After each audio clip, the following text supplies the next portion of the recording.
welcome to another episode of Expected Buffalo, the offering brought to you by our new sponsor, as announced, One Pie Pizza Company in Clinton Street in West Seneca. We will get more in details about them at the end. This is our first podcast as our official sponsor. But there is a lot to discuss with the Sabres.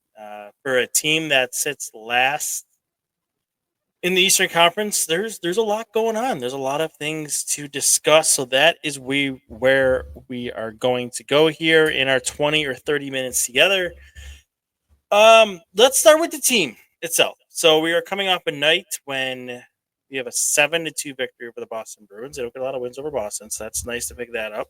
We have dual hat-trick night, hat-tricks between Tage Thompson and JJ Peterka.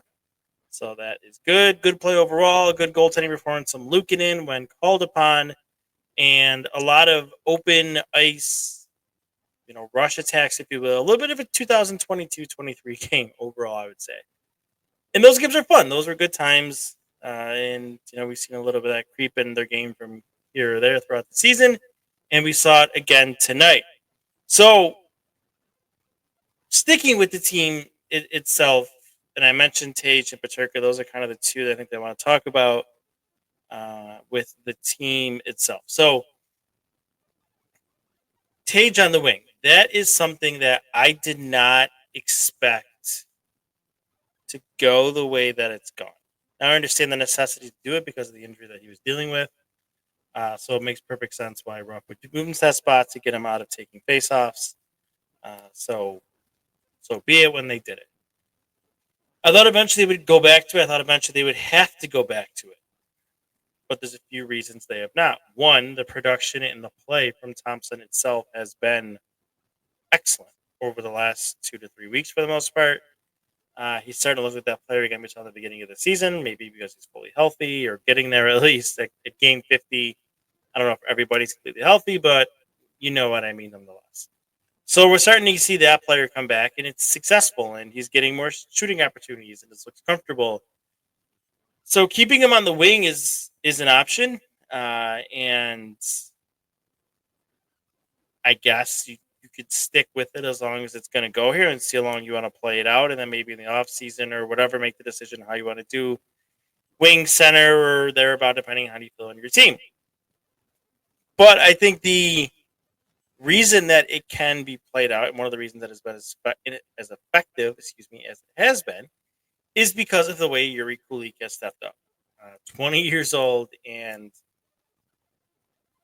I don't want to get ahead of myself. We're learning here the consequences of maybe putting unfair expectations on young centermen in particular, and I don't want to do that with Kulich. But having said that, a lot of the stuff around it looks good. The production looks good. The two-way game looks good. Doesn't look too big for him.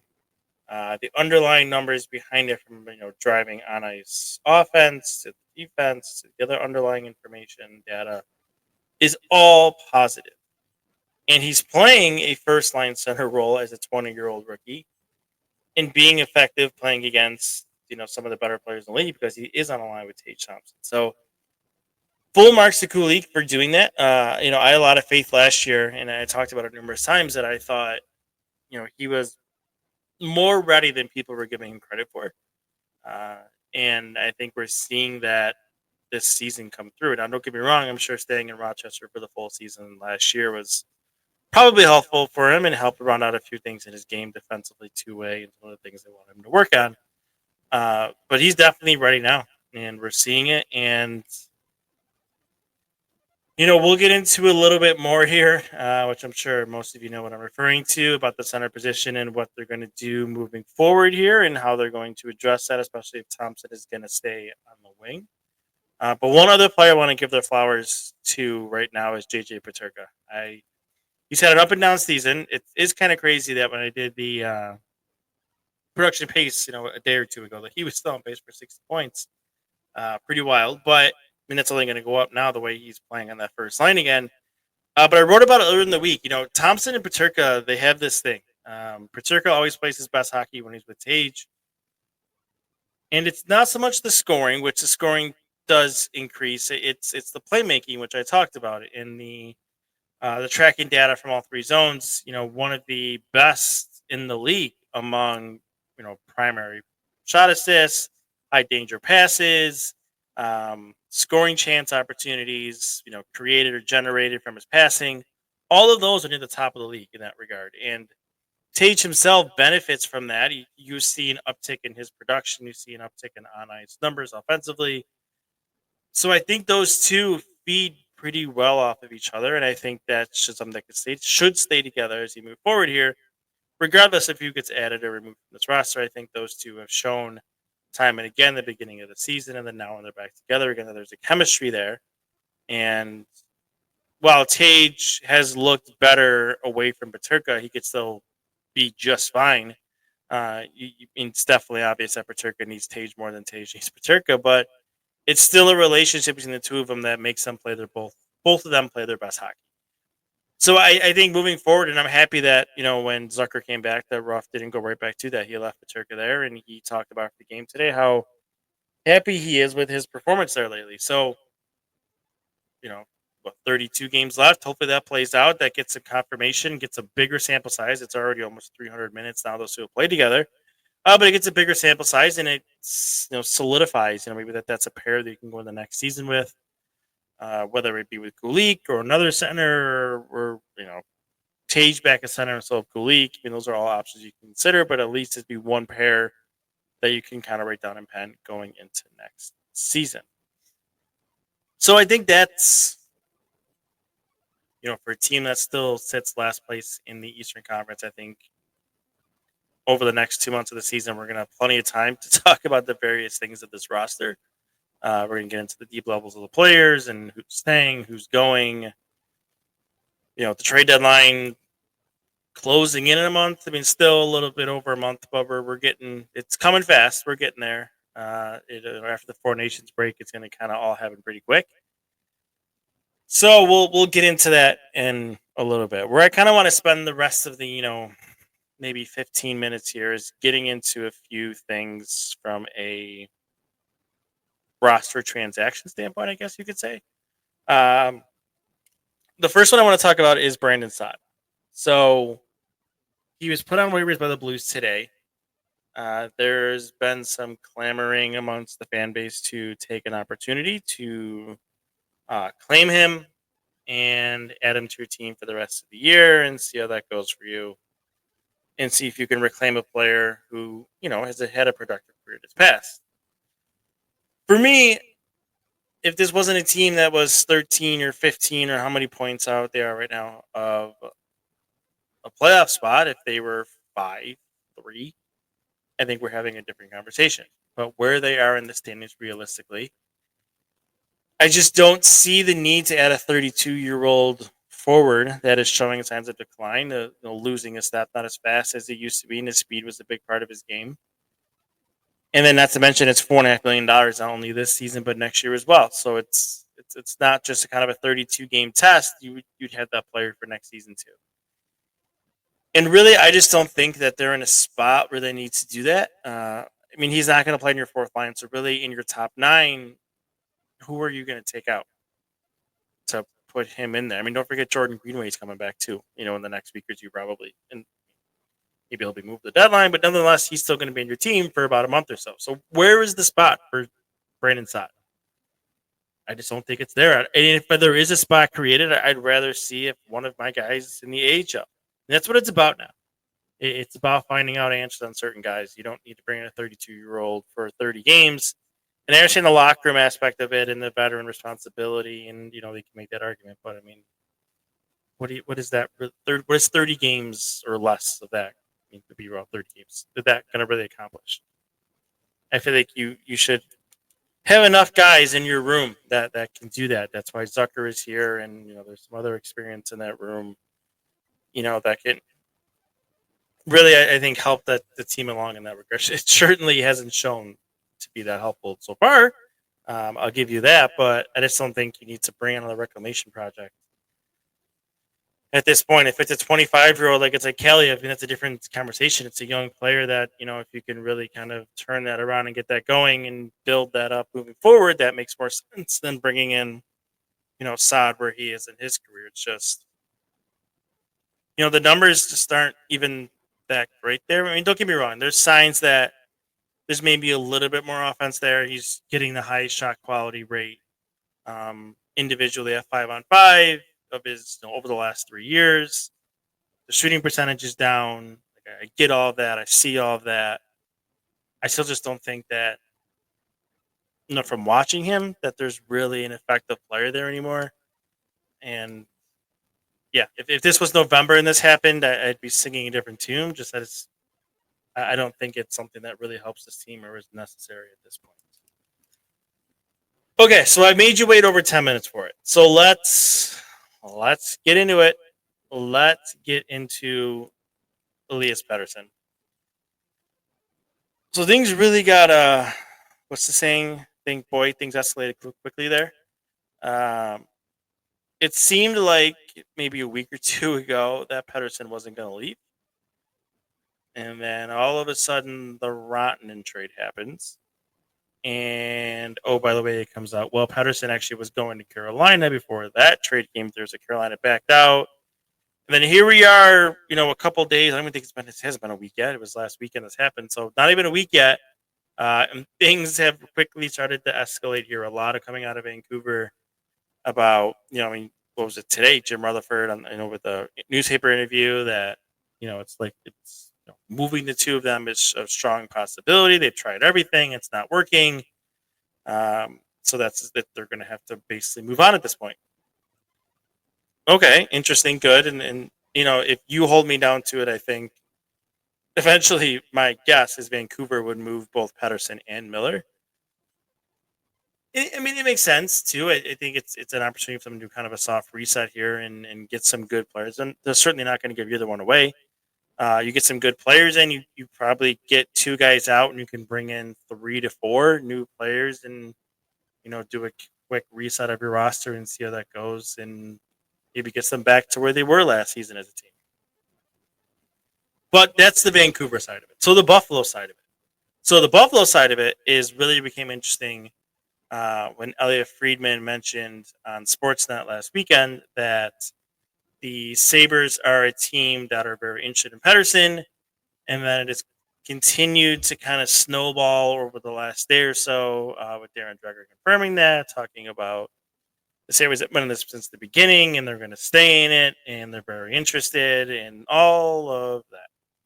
There's a lot of, the way I put it in my article, and I talked about it, I did last weekend, is there's a lot of momentum building here. While at the same time, I want to, for a team with everything that's happened, you would hope maybe this is the one silver lining thing that comes out of this season. But it's important to not get ahead of ourselves, and this could just end up not happening. Pettersson just stays, and they find someone for Miller, or they decide to be defiant and not move either one, and then do it in the summer, and that's all possibilities here. Those are all very plausible outcomes still. But as I was saying, there's some momentum building up here. I'm making sure that I'm definitely choosing my words carefully here. There is definitely a need from the Sabres part, and I think what I mentioned earlier about Thompson, if he's going to stay on the wing, that only increases the necessity to bring in another center. They already needed a center as it was. If Thompson was their first line center or second line center, whatever, there was still a need at center. Now Thompson is going to move primarily to wing. Boy, do you have a massive need at center. I mean, they played tonight. They won 7-2, but 2 of their 4 centers were rookies in Kulich and Kozak. So that's not ideal moving forward. Again, this is getting back to putting the young guys in spots they're not ready for yet, or pushing them more than you need to. Let them develop into that role and let them basically crack the ceiling that forces you to put them in there than to just throw them in there and hope they don't drown. So that only increases the necessity of trying to do something like Pettersson. The other thing I think that works in the Sabres' favor is there are not a lot of teams in this league that can take on the $11.6 million cap hit. That is another benefit for the Sabres. They have their cap space. They're going to move out the two guys that are rumored, which we'll get to in a second. That's essentially a money swap with those two guys going out and then Pettersson coming in. As we know that there's the cap, internal cap world that we still believe that we live in. That's something that we have to discuss. Now, the good news of it, like I wrote in my article last weekend, is my concerns I talked about a couple of podcasts ago of the bonus structure within Pettersson's contract. From what I was told, that is not a concern. There is green light internally for Adams to go pursue this, so that's good. We can put that behind us. Obviously, they wouldn't be at the point where they are now if that wasn't something that's okay with their owner. So, good. Great news.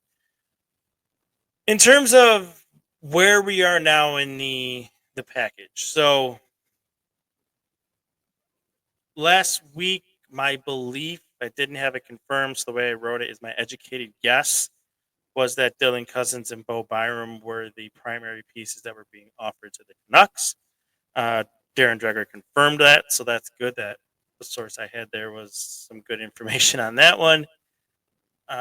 So Byram, Cousins, and then what else? So Dreger mentioned that the Sabres would be looking for also a prospect in return. I believe if they were to do that, you're just looking at a mid-level defenseman probably. There's some guys I peeked at and looked at, but it would really just be a pure guess for me to throw somebody out. It's kind of a grab bag of a defenseman. Like would it be? Does Jet Wu potentially interest them? He's a right shot 24-year-old defenseman. Never really got an opportunity to get to the NHL with the Canucks. Maybe that's somebody that they would want to take a swing at because of him being a right shot. I don't think it's consequential, to be honest. I don't even know if that would be in the final deal. I could see a situation or scenario where the Sabres add a pick, nothing of extreme consequence. A second, conditional third, a prospect, but again, nothing crazy. Like I don't think you would see like Noah Ostlund or Consta Helenius or anything like that being there. I really think the framework of this deal truly lies around Cousins and Byram. Byram is somebody that the Canucks like, and they've sought after him before.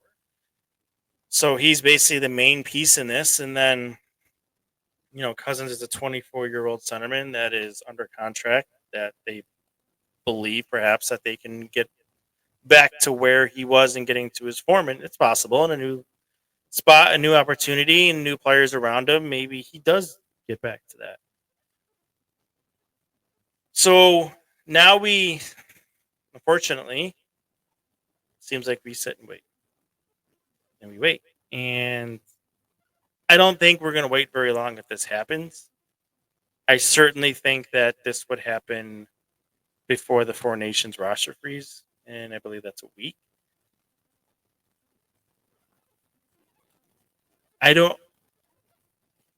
It's hard for me to really peg the odds here. Because for me, like as each day that goes by here, each new thing that leaks out or comes out kind of builds some optimism within me that, and obviously the things that I'm hearing too on the side, it's not a ton, but some things that do squeeze out.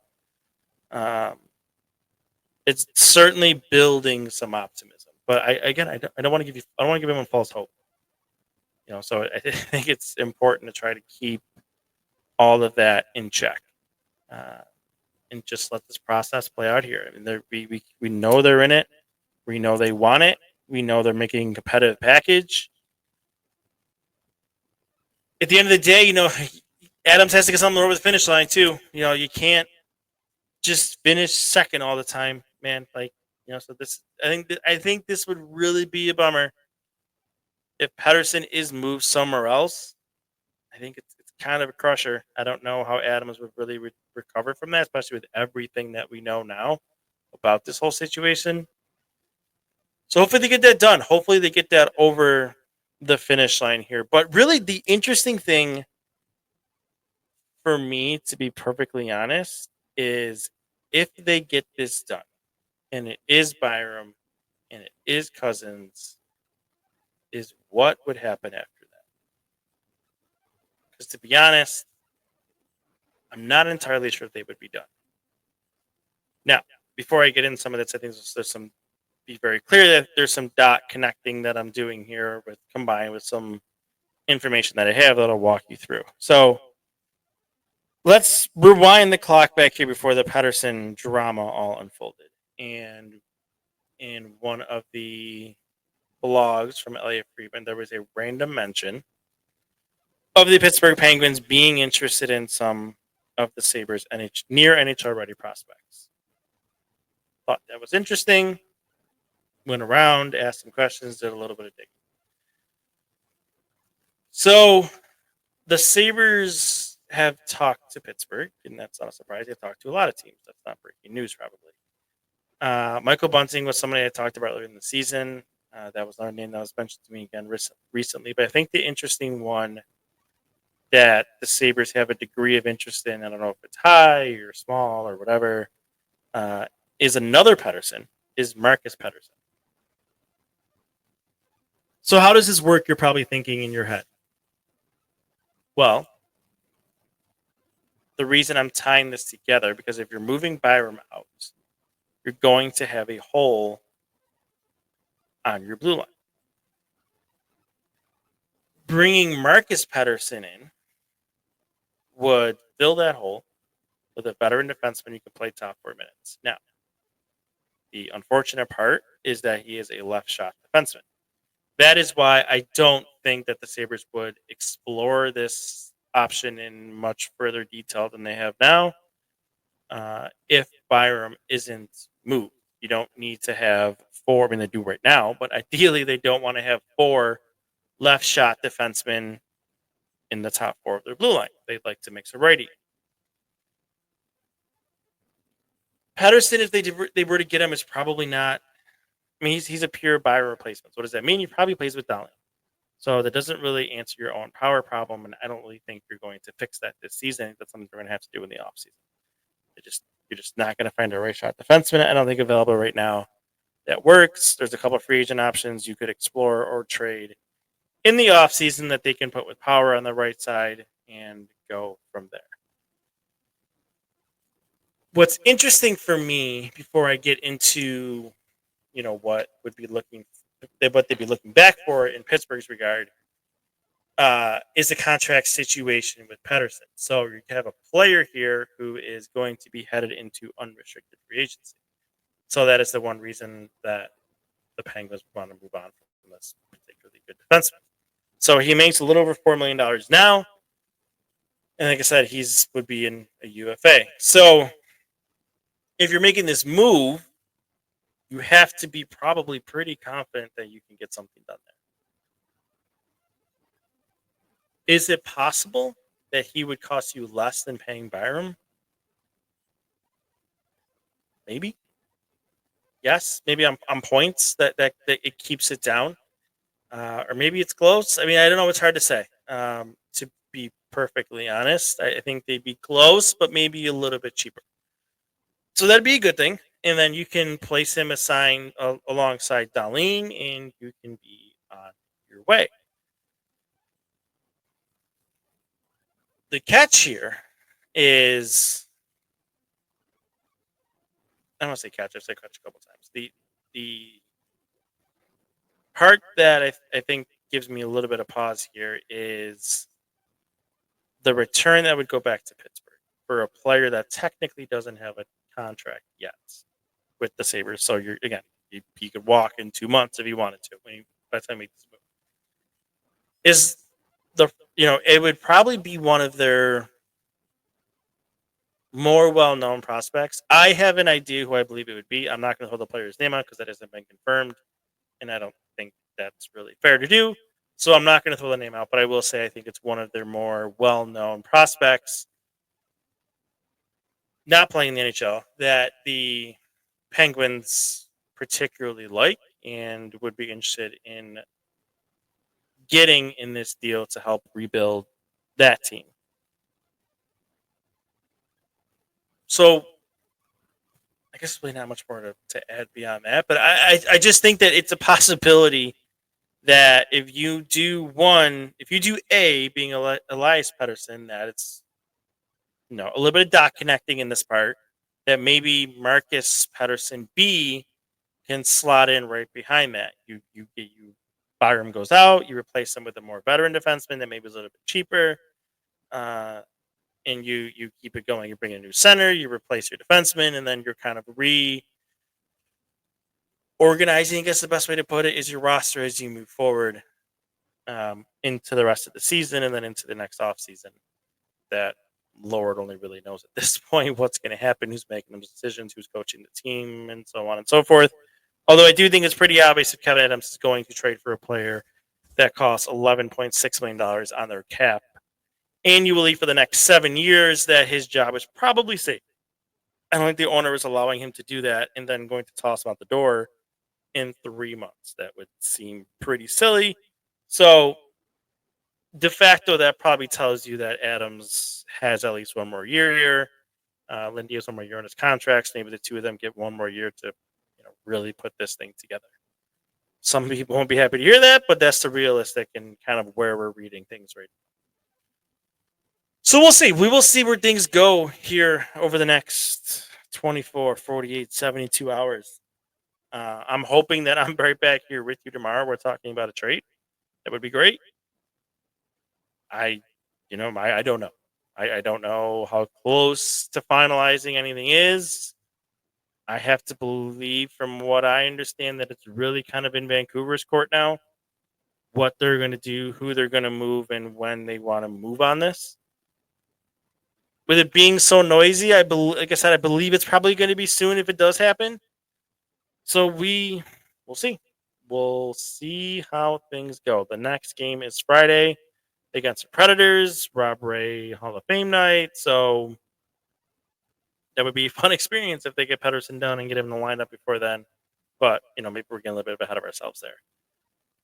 All right. Well, thank you for listening. I do, at the very end here, want to talk about our new sponsor that we have for the podcast. I announced last week. So One Pie Pizza, like I said, they are in West Seneca, 2185 Clinton Street. If you're like me, there's a lot of pizza places in Buffalo. Our family has a rotation that you move through. I don't know, like, you don't repeat the same pizza place over and over and over again, right? So I think this is a place that I would highly recommend that you can add to your rotation. So they're known for selling, unique pizzas. They have a homemade blue cheese that comes with every single pizza. They're known for their sweet sauce and their hand cut and char pepperoni. Who doesn't love cup and char pepperoni? So they're open 7 days a week from 9 to 8. Breakfast pizza is another thing. They have a lot of options there, different varieties that you could look at too. So really check them out. One Pie Pizza, like I said, is the company. onepiepizza.com. You can check them out. Mike and the people there seem like great people. So highly recommended. Thank you to Mike for sponsoring us. Being a full sponsor for the rest of the season, and then we definitely want to build upon that partnership going into next year. So thanks to Mike and the crew there. But you'll be hearing me talk about them every single podcast now, so get used to it. One Pie Pizza. You're going to hear a lot about it. Pizza's good. Go get some pizza. So thanks for listening. We will hopefully talk very soon here. So either way, we'll talk soon. Either about the team, but hopefully a fun trade that can make this season not seem as bad as it was. All right. Talk to you.